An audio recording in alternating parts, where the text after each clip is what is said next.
Hello and welcome everyone to another Sales Hacker webinar. Thanks for hanging out with us today. You're probably at home, as we all are right now. So many of you, it's probably almost lunchtime, and we're excited to have this discussion. We got some great minds on this webinar with us today. And what we're going to be talking about is how you can break through the sales noise and really grow prospect and client relationships with gratitude. So, gratitude right now is extremely important to practice as we're all weathering kind of these uncharted territories. But before I introduce my two guests, got some awesome guests, a couple housekeeping items. So number one, these are all recorded. So without a doubt, I get a few emails from people saying, hey, when am I getting the recording? When am I getting the recording? We'll send it out within about 24 hours. Don't worry. And then number two, me, Mike, and Morgan like to hang out. We like to talk shop, but we do these for the community. So please go on to the Q&A, the chat, introduce yourself, company you're with. And if you have any questions that kind of pertain to the discussion we're having, we'd love to get you involved. It's way more fun when these are engaging with the community and we get some really thoughtful questions. So go down, Q&A, chat, and say what's up. All right, we got that out of the way. I want to introduce my two incredible guests. I am joined by Mike DeCorso and Morgan Ingram. Mike and Morgan, gentlemen, welcome to the community. Great to be here. Happy to be here, man. Looking forward to this. And so Mike is the Director of Sales over at Thnks, and Morgan Ingram is the Director of Sales Execution and Evolution at JB Sales Training. But Mike, for those who are joining us, can you give a little bit more background and color? Sure. So after college, actually spent some time in Europe playing professional basketball, which was an unbelievable experience. Moved into college coaching for a few years and then spent the next 8 years in financial sales and independent wealth management. About 2 years ago, I stepped into the tech space with a small startup and then joined Thnks close to about 8 months ago. But the majority of my career has been in some type of sales role. Nice, man. I love it. What, so far, finance versus tech, what do you like it more? I got tired of asking people for money, Scott, so tech. You still do it. You just do it in a different way now. Yeah. Not as directly anymore. Yeah, for sure. I like it. Morgan, my man, always good to hang out with you. Absolutely, so man. For those people that maybe live under a rock, they don't have LinkedIn, who are you? Tell us a little bit about yourself. Yeah, so I'm not as cool as Mike. I actually hurt my Achilles playing basketball, so I'm not as good out here in these streets. But my background is in finance. I graduated with a major in finance, but I did end up going in finance after taking my internship.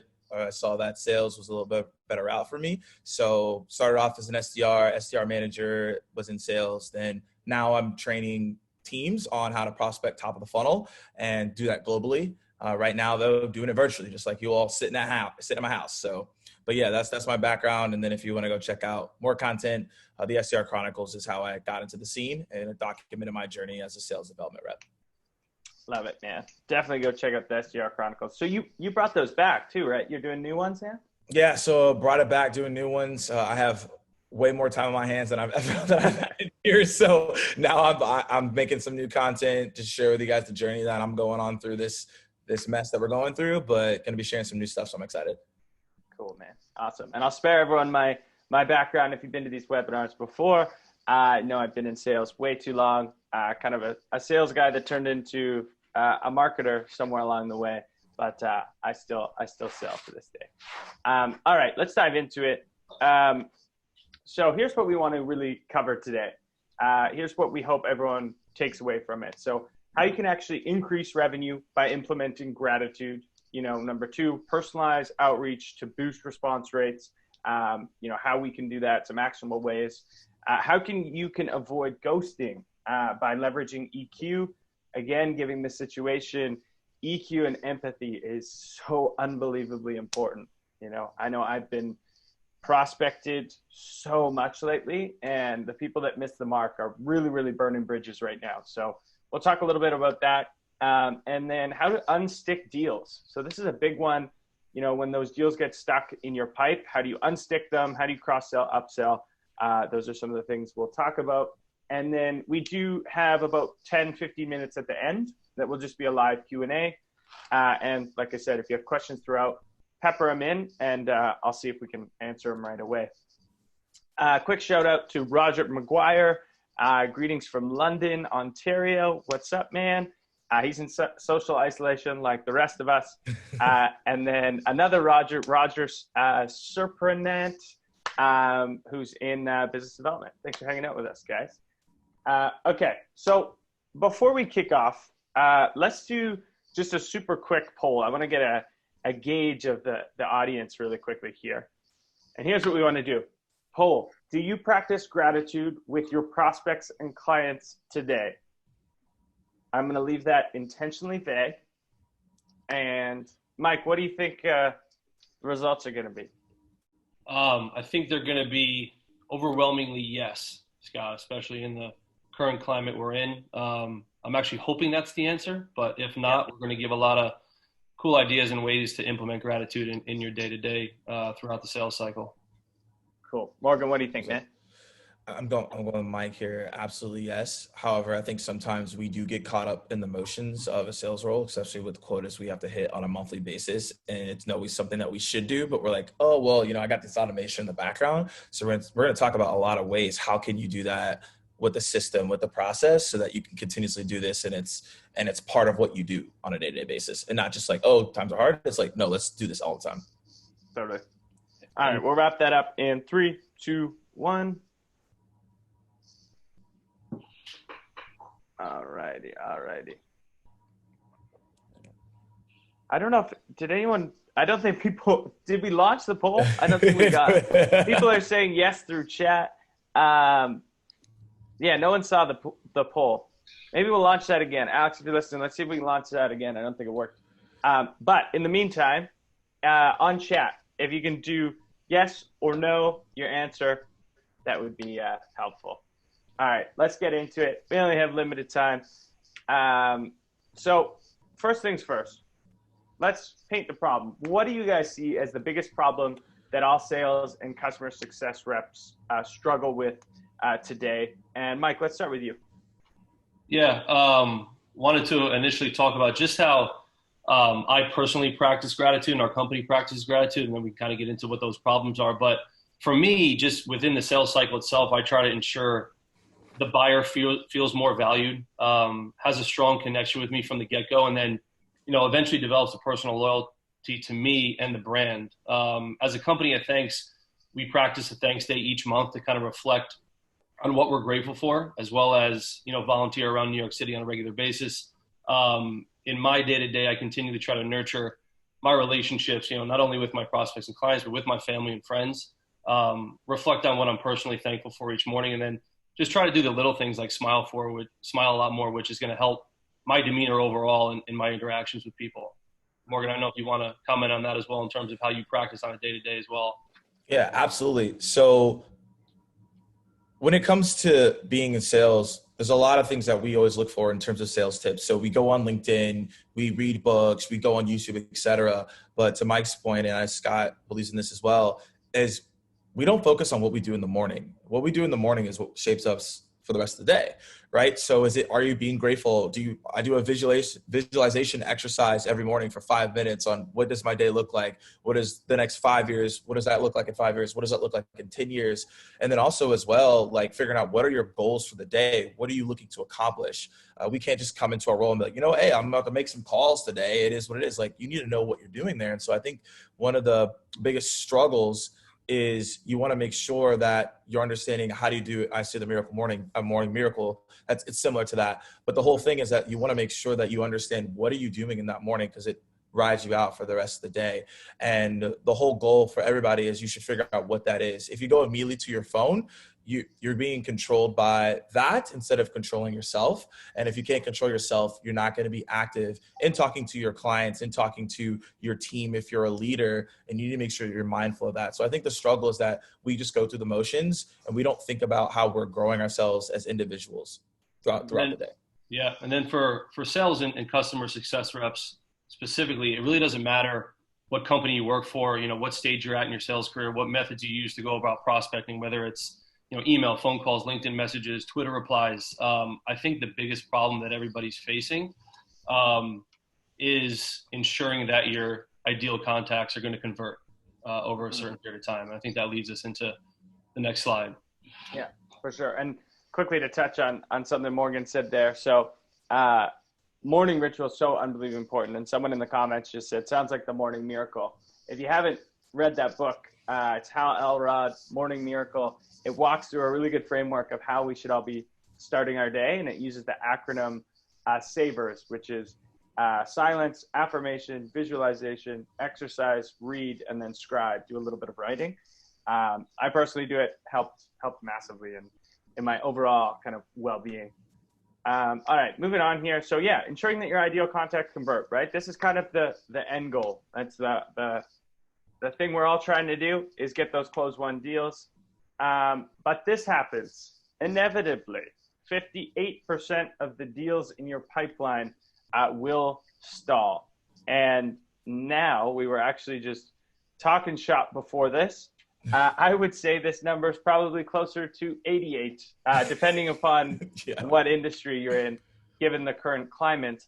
But I guess there's a question. Why in this environment is it more important than ever to practice gratitude?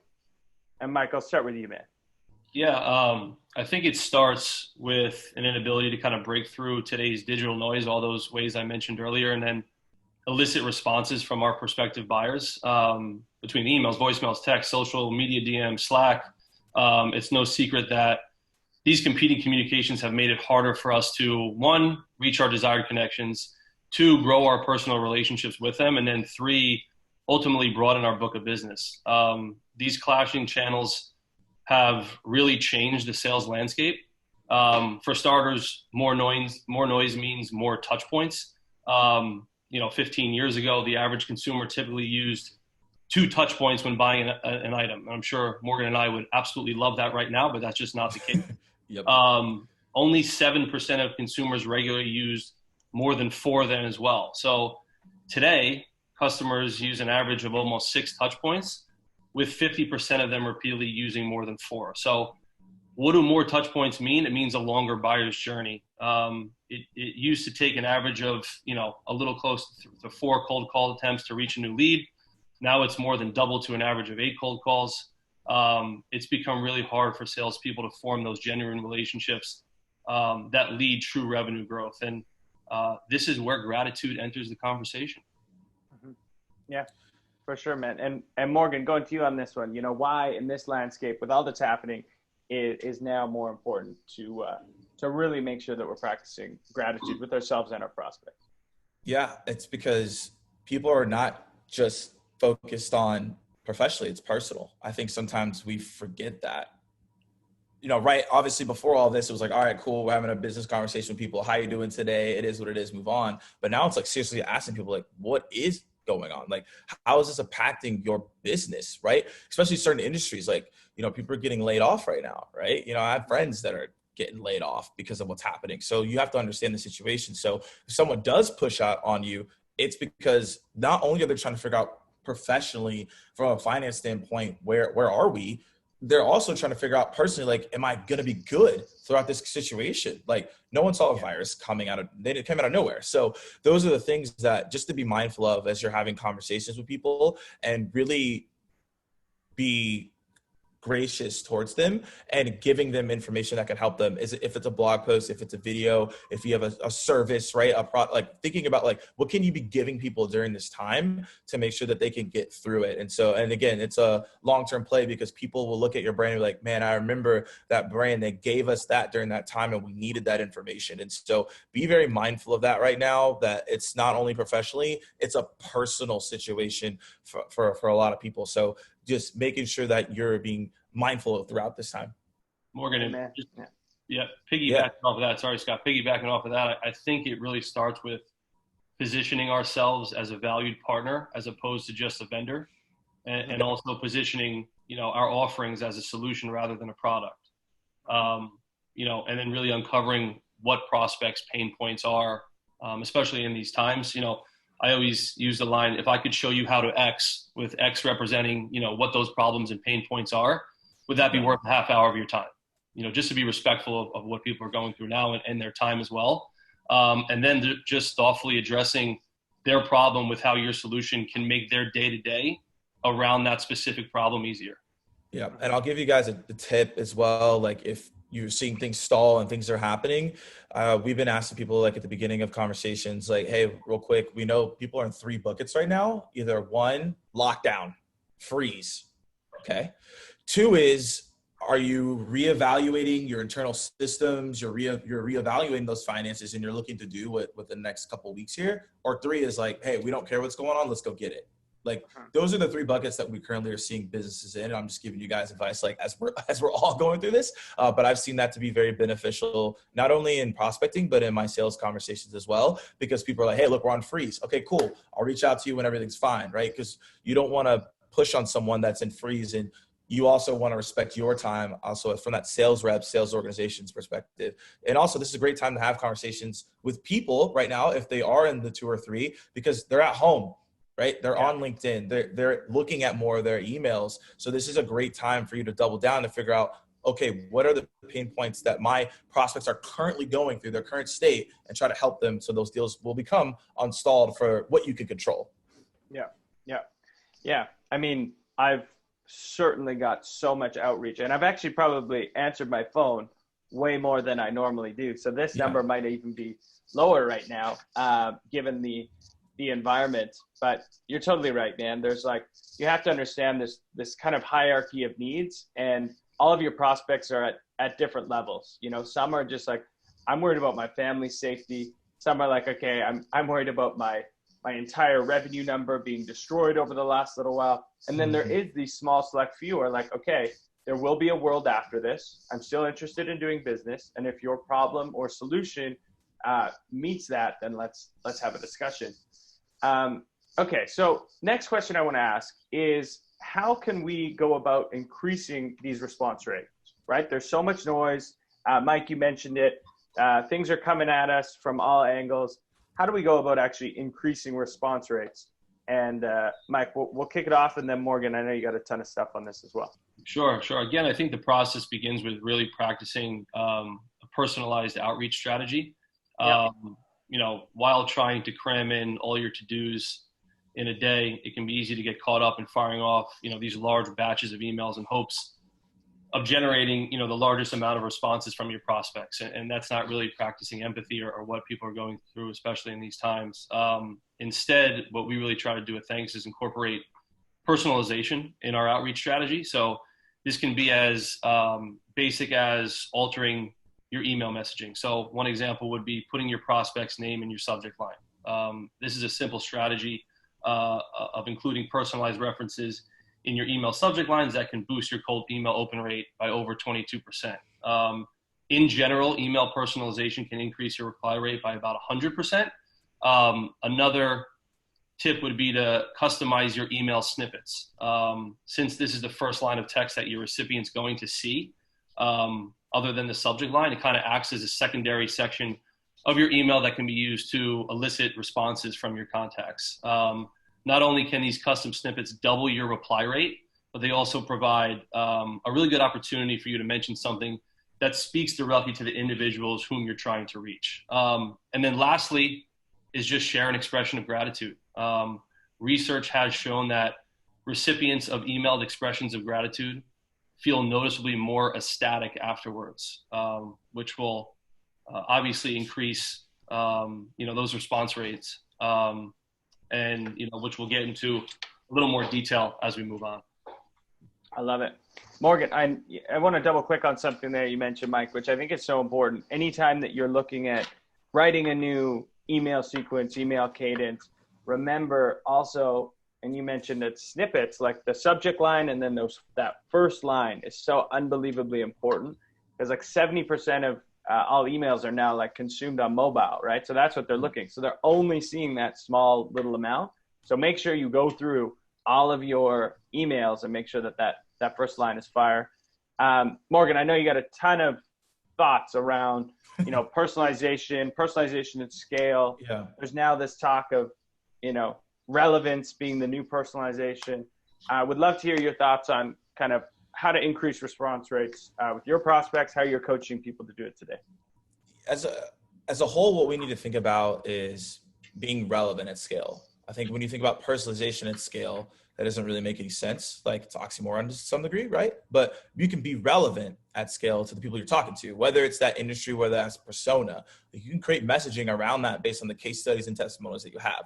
Now, to add more context to that, I'm gonna give you all like 4 things. If you're like taking notes today and you're like, okay, Morgan, like what the heck do I do in this environment? 4 things that like we're currently doing right now. I've talked to other reps, they're doing it and they're getting meetings out of this. So this can help you all out. So first and foremost, number 1 is you need to look at your emails right now and think about, to Scott's point, how do I make this mobile, right? Michael's just talking about you making sure you have the right snippets, have the right information, but you don't want to write novels, especially in the time right now. Nobody has time to read that. So think about, hey, how can I create my email to be mobile friendly?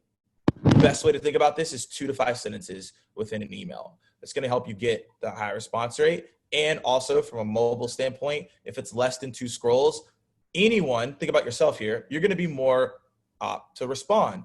When you think about an email and it's really long, most people delete that and move on. So don't send long emails if you're not going to respond to it. Your prospects and buyers won't, especially in this crazy time that we're in. So think about that. That's number 1. Number 2 is think about the voicemails that you're leaving right now. All right. So right now, a lot of people, I've done this myself in the past, I would do a call. I'd be like, hey, like, here's my number. I'm from this company. Call me back. The chances of someone calling you back right now is very, very low. So you want to create a frictionless voicemail. All right, I did a post on this a couple of days ago. And the goal with the frictionless voicemail is to tell someone, hey, there's no need to call me back. Because think about it. When you say to somebody, no need to call me back, they're most likely going to call you back. You think about if you have kids right now, or if you were a kid in the past and your mom was like, hey, look, don't touch that. You're going to be like, I'm touching it. So when you tell the prospect, hey, no need to call me back, they might be like, yo, I'm going to call that person back. Right. And then now you got a conversation. But the goal is with that is, if you're looking for a formula, is to lead with the reason from a value prop standpoint. Then the next thing that you're going to focus on is say, hey, no need to call me back. Then the next thing you're going to say is, hey, go check out an email. Since the person's already on a mobile device, they're most likely leading the transcript to go check out that email. And then your call to action is like, hey, this is my contact information. This is who I am, Morgan Ingram with J-Base Sales Training, etc. So you want to think about your voicemails as a frictionless thing. Hey, this is the reason why I'm calling. This is how we help people like yourself. No need to call me back here. Hey, here's some email that has more info. And then at the end of the day, here's a couple of things that matter, like your contact info. Third thing is send more videos. I would triple down on LinkedIn if your prospects are there. If they're not, then it is what it is. But if they are there, make sure that you triple down on that and send LinkedIn videos, LinkedIn voice messages. We've seen a lot of great success from that, from best practices from reps that we're teaching this on in multiple industries: cybersecurity, HR, sales, marketing, EMEA, APAC. Like, we're seeing results there. And then 4 to focus on as a best practice is ask for referrals. I don't know the exact stat, but it's ridiculous. It's like 66 or 58% of reps don't ask for the referral. So make sure that you're asking for referrals and getting that trusted business right now. Because again, people can trust you during these times. Business is going to help you out. And again, that's just showing gratitude, because those people that you did good work with, they're going to show you that back. Mm-hmm. Totally.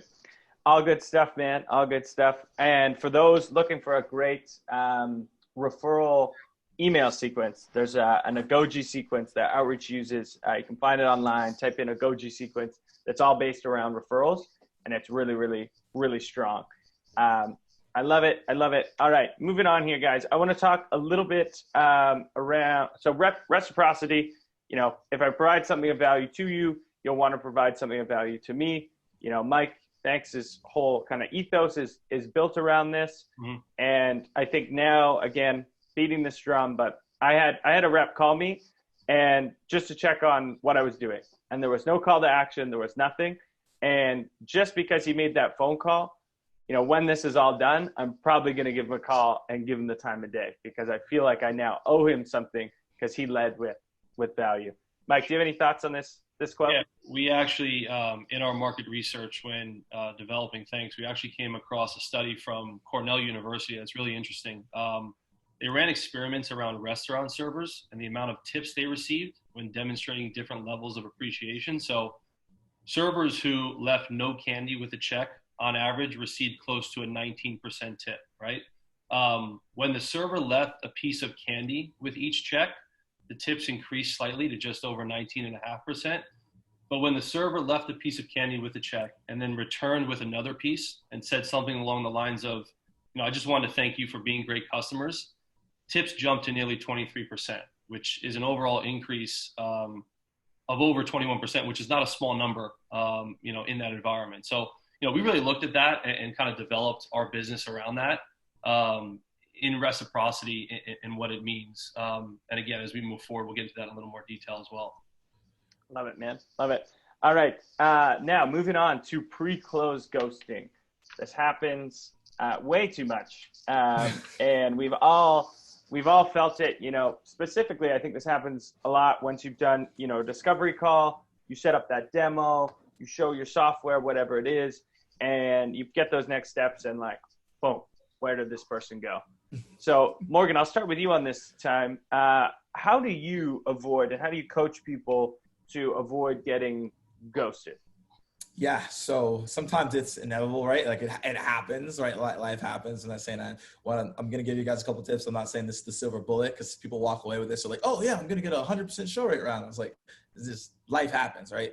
But one thing that I do myself, and it's been very beneficial if you guys want to run this, and I'll give some other tips, but this one has been beneficial for people who have run this play, is when you get to the end of the call, there's two things you do. One, it can be like, hey, can you do me a favor? Right? And the person's like, yeah, can I do a favor? It's like, hey, real quick, you know, I know things get really busy. It sounds like we've had a great conversation here, and I know we're moving forward next steps, but can you not ghost me? And the reason I'm asking for that favor is because I know life gets busy and things happen, but if this is something you don't want to move forward with, or there's something that you have a question on, or you've just say life is happening, just tell me that this isn't the right thing for us moving forward. And people are like, yeah, cool, favor. And so now what it allows you to do is you're going to see a lot less people ghosting you. They're more transparent with you because you're transparent with them.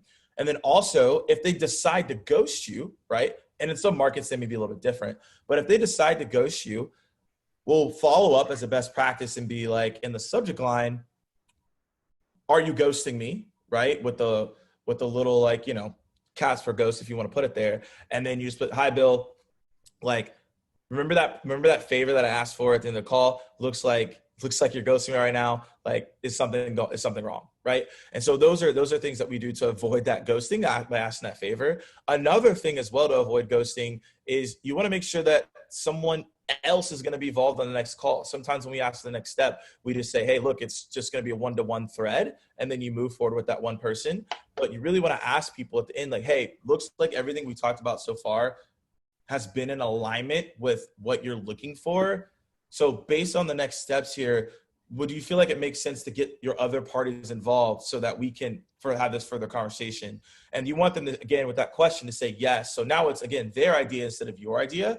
And so when it ends up happening, they're like, okay, yeah, I want to do that. Cool. Who else do we need to get involved? So now on that next calendar invite, if you have two other people involved, the chances of them ghosting on you be very low because that person doesn't want to let the other people down. And if more people are involved, they're going to show up to the call. And then obviously as more people you have involved in the sales cycle, the less likelihood of that actually ghosting on you. So those are like two tips right there, best practices that we're teaching clients. And then You want to make sure that you have a system in place. So again, you don't get ghosted right after that first call.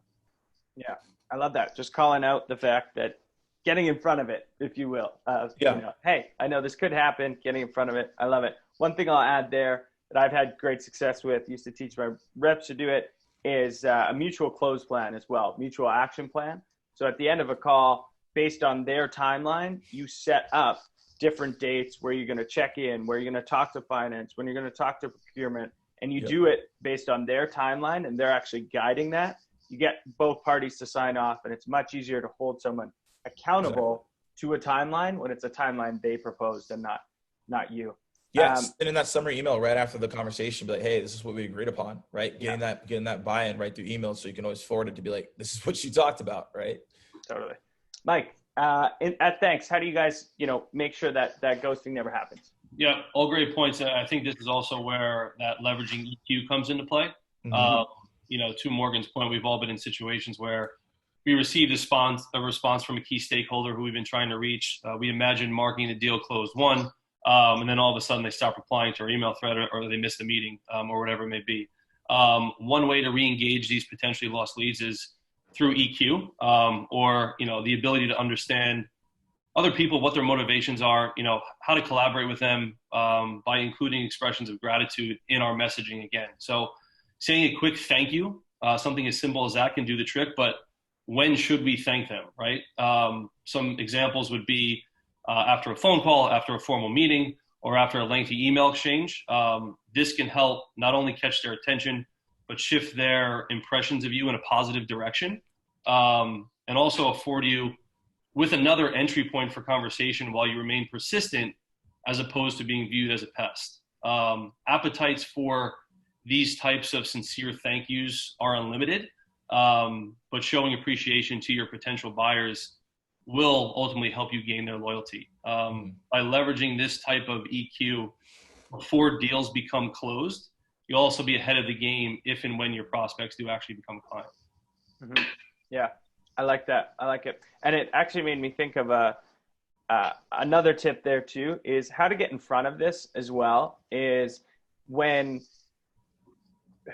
don't always ask for something, right? People start not liking, if Morgan only calls me, and every time he calls me, he's like, hey, Scott, I need your help. I need your help. I need your help. I need your help. And every time, eventually when I look at Morgan's calling, I'm like, oh man, I don't have time to help you today, kind of thing. But if he calls me and he's just like, hey man, how you doing? Just wanted to check in, see what's going on. Then you build this pattern of, oh, he's probably adding value to my life. So you can do the same thing with your prospects as well, reach out without any sort of intention sometimes. All right, next thing was how to unstick deals. So how to unstick pipeline stalls through demonstrating recognition. Mike, you want to kick this off, man? So what are some things you guys do to unstick those ones that, they're communicating with you, they're there, but they seem to be at the same Salesforce stage for 3 months and you can't move them? Sure, and my marketing team hates that and gets on me when they do stick in that funnel. But I think before replying to a prospect who's stuck in your pipeline, you can ask yourself the following question: what can I contribute in order to separate myself from my competitors? Right.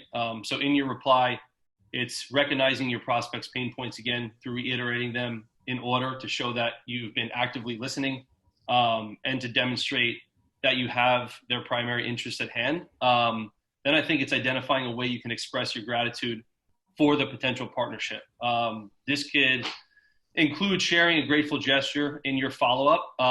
Again, not only to differentiate you from the competition, but also showcase how much you prioritize the potential partnership.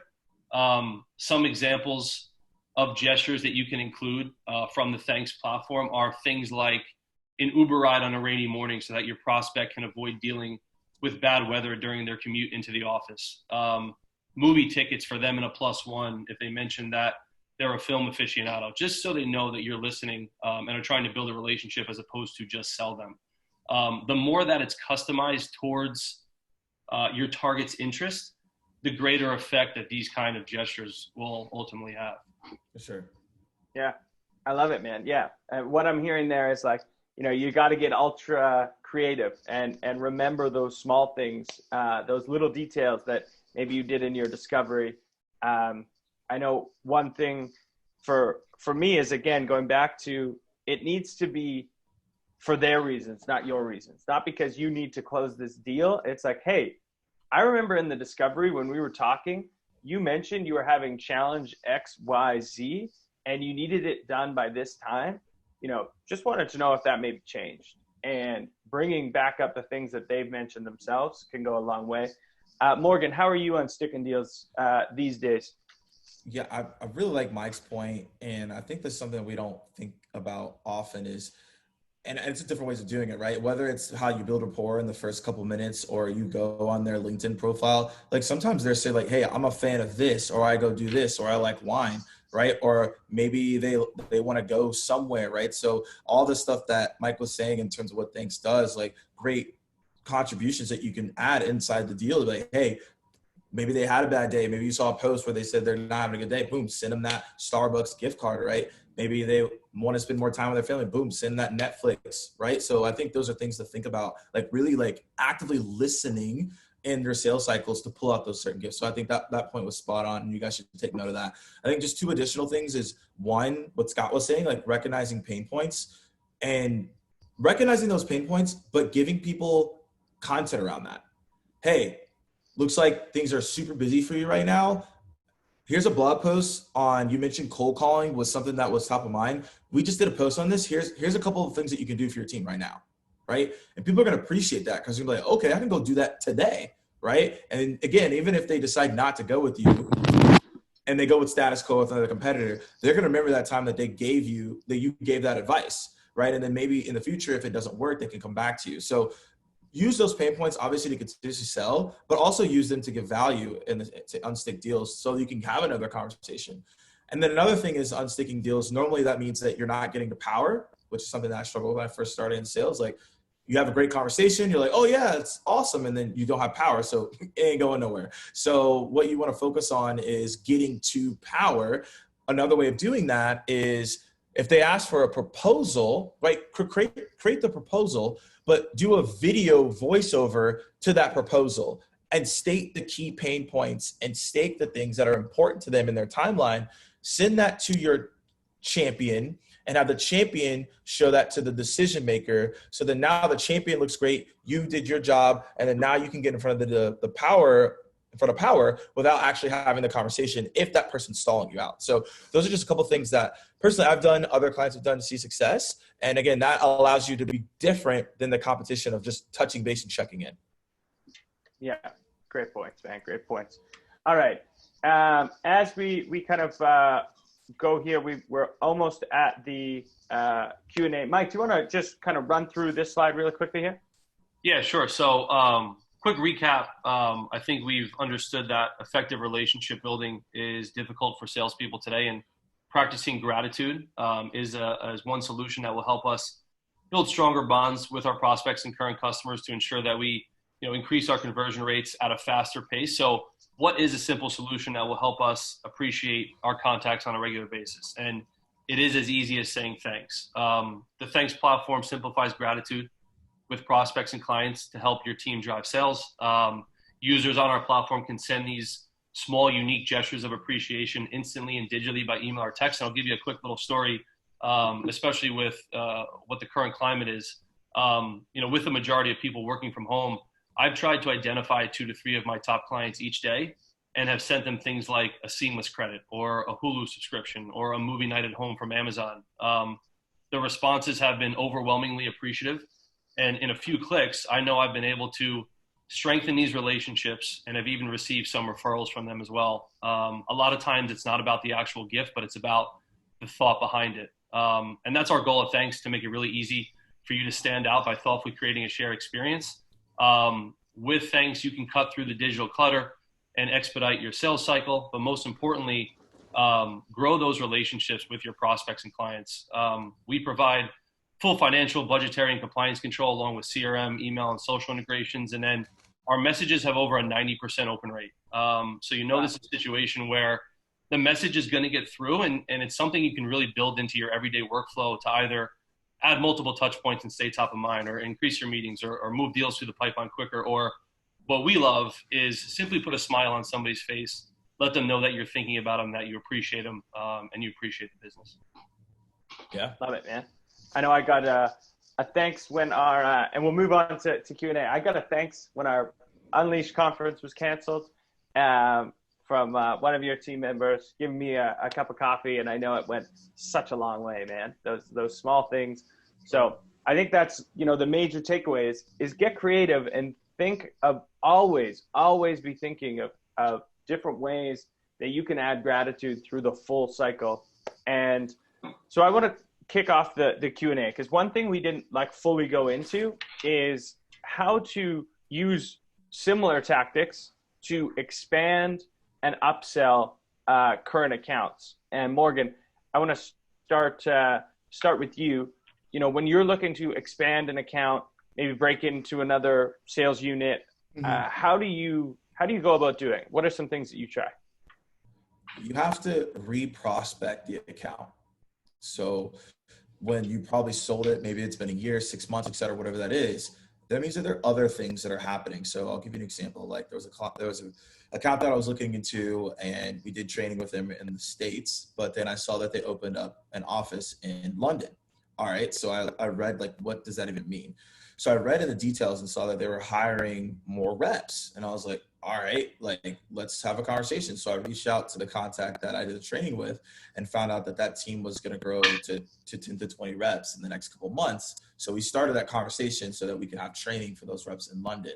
So again, that's just a very simple example there. But the thing is, you have to re-prospect into your accounts to figure out what's going on, because you want to use those triggers and you use those updates. So when you can talk to your influencer, your champion that originally had, or the decision maker who originally bought the solution, and you can bring them new points to prospect them with, they're going to be like, okay, yeah, that is something that we're currently working on. Let's talk. It's not just hey, touch base and checking in, just want to have a chat with you to see what's happening, right? You can do that. But if you come with something stronger, like a trigger of emphasis, that's going to be better for you, especially if they're hiring new people for new positions as well. Yeah, totally. It's almost go back to the beginning in a different business unit. But now it's basically prospecting on cheat mode though, right? Because the person's going to respond. Yeah, they're going to respond. Yeah. You have all these business insights that you wouldn't have otherwise, but you still have to, walk them through that same buyer's journey, if you will. Mike, what are your thoughts when you look at upselling, expanding existing business? Yeah. Again, I think it starts with the relationship and implementing that appreciation from the start. As a result, those prospects turned clients will, one, be more comfortable making intros on your behalf. Two, will act as your internal champions. And then three, will feel valued enough to continue conducting business with your company. We did a little study where we saw that 83% of customers say that, their support for a company is inspired by trust and likability. So by incorporating these types of gestures of appreciation, while interacting with your clients, you're going to be able to increase their affinity with your organization, and then repeatedly enhance their confidence that your business genuinely cares about the partnership. It is important to practice appreciation before asking a client to familiarize you or your organization with his or her contacts. And Scott, that kind of goes back to what you were saying, and not always being an ask.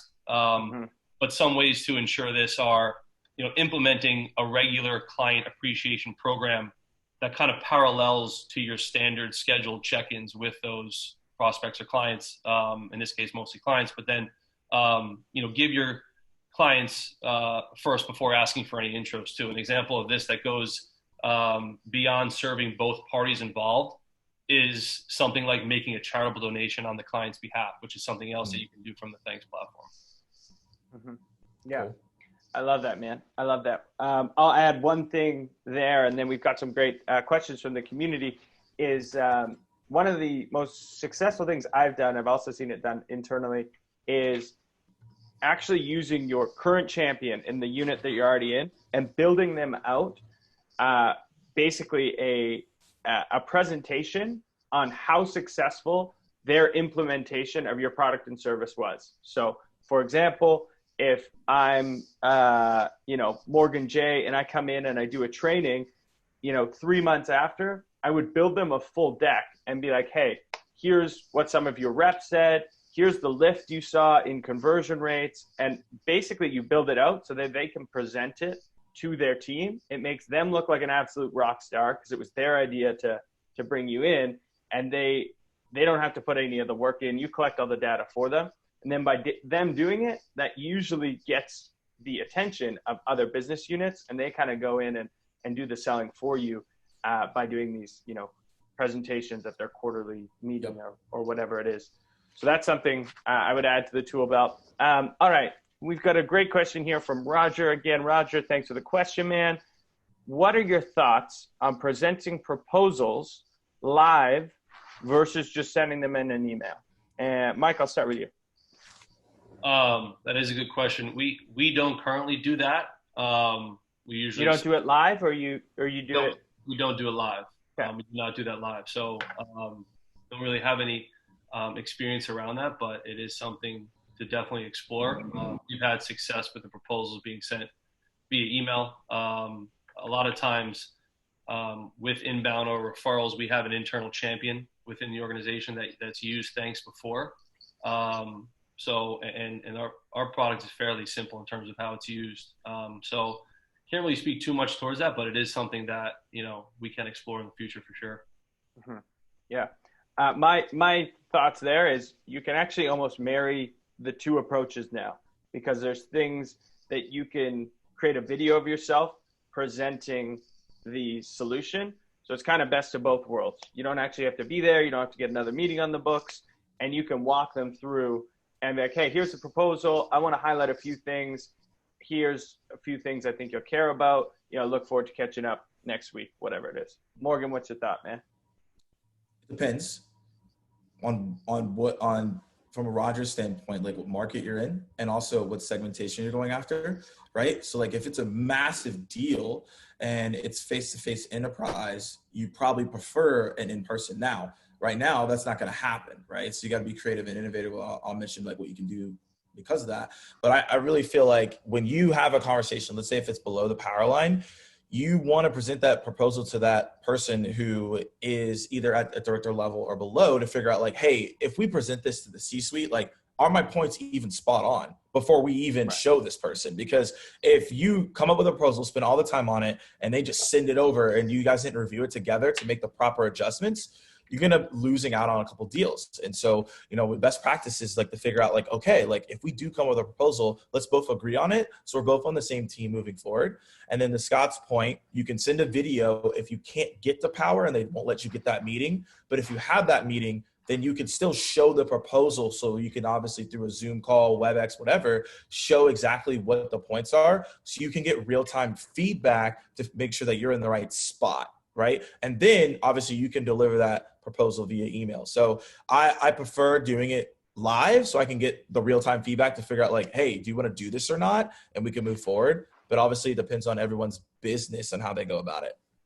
Yeah, totally. And last thing I'll say there is if you do it live, meaning like via a Zoom, make sure you're recording that Zoom so that they can use that and use you as kind of like an internal champion if other stakeholders need to see it as well. All right, Mike, this question is for you, man. So how can you use Gratitude or like the Thnks platform in cold email prospecting? Maybe you don't know anything about them. You don't have these insights that you might get when you're in a deal. How do you guys use it in like just straight cold prospecting? Sure. So, we don't do a ton of cold prospecting. A lot of it is actually inbound and through referrals, but I actually use it in my process where, I'll have a sequence of 8 to 10 emails that I'll send out. By the 5th email, I'll include a thanks. With that 90% open rate, in most cases, the message is going to get through there. And it can be something as small as, a cup of coffee from Starbucks, or, I'll send an afternoon pick me up within that flow from Starbucks, something along the lines of, hey, I know you're probably super busy, but, looking forward to connecting. In the meantime, enjoy a cup of coffee on me.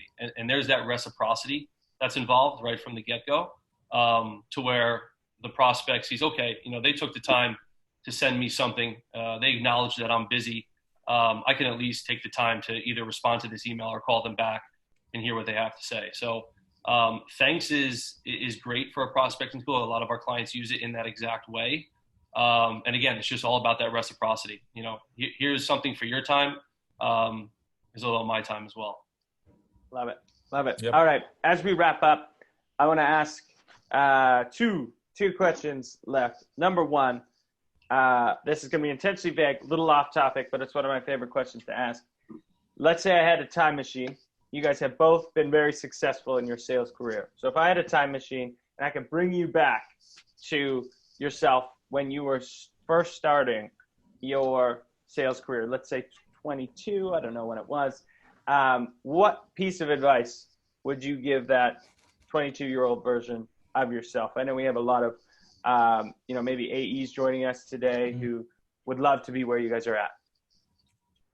And Morgan, let's start with you. I would find every single webinar, book, course on psychology and asking questions. That would be my main focus. When I first started, I thought I was like, okay, I got to find out what's the tricks and the tactics, like how do I have as much energy as possible? How can I be as, aggressive as possible? Like that's what, you come into sales with, those are the things you think about. But really it just comes down to how can I ask the right questions at the right time to get the right answers? And then how do I understand people? And that's from not only an AE standpoint, that's SDR, that's a sales leader. Because what we see a lot, right, is a lot of leaders, right, not effectively coaching because they lean on styles that they know that they listen to, but not the style of how that person reacts in certain situations. So those are the two things that I would do immediately if I had to go all the way back. So just, Mike, what about yourself? Yeah, piggybacking on what Morgan said, and aside from obviously using Thnks, was it even around then? Yeah, exactly. Yeah. Well, he would have created himself. He would have been like, nope, it's all me. Needed it to be. But I think just putting yourself in the buyer's shoes and then positioning yourself as a resource as opposed to a seller. And then aside from that as well, just being consistent with your follow-up. There's a fine line between being persistent and being a pest, which I mentioned before. And I think a lot of deals are lost because salespeople give up and they stop reaching out. And it's also okay to ask that at the end of, an initial demo or an email response. Hey, I'm going to be persistent, but I don't want to be a pest. Is there a good timeline for me to follow up with you throughout this process? And just understanding from the buyer's side what that looks like. Mm-hmm. Yeah, I love it. I'll throw one in there, two actually. So one, I would tell myself that you're a professional problem solver. You're not a seller. So go find some problems to solve. That's all you have to do. And then number one is to get what you want, you have to deserve what you want. So put in the work behind the closed doors and you'll see the results. All right, last question, and then we'll wrap this up. It's all about gratitude. So shout out someone. Who are you guys grateful for? Morgan, shout out. Let's get some gratitude shout out. Okay. Shout out. He's been on here before. Shout out to my guy, Kevin Dorsey, KD.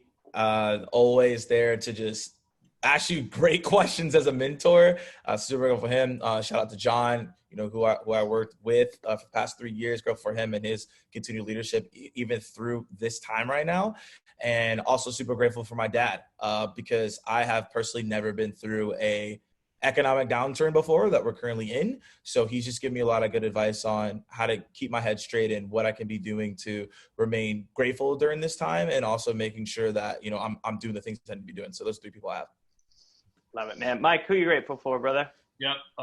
Grateful for my parents as well. Not sure if they're watching, but if they are, I want to hear it after this. I'm not mentioning them. And super grateful for my marketing team, Jonathan and Kenzie, for making me sound really smart on this webinar. Shout out Jonathan McKenzie. They put a lot of work into this webinar. I'll shut them out as well. I love it, guys. Thank you so much for hanging out with me. That was a lot of fun. We had great engagement throughout. Thanks for the thoughtful questions, community. I hope everyone stays safe. I hope you learned a few things that you can apply in your role. And have a great rest of your week.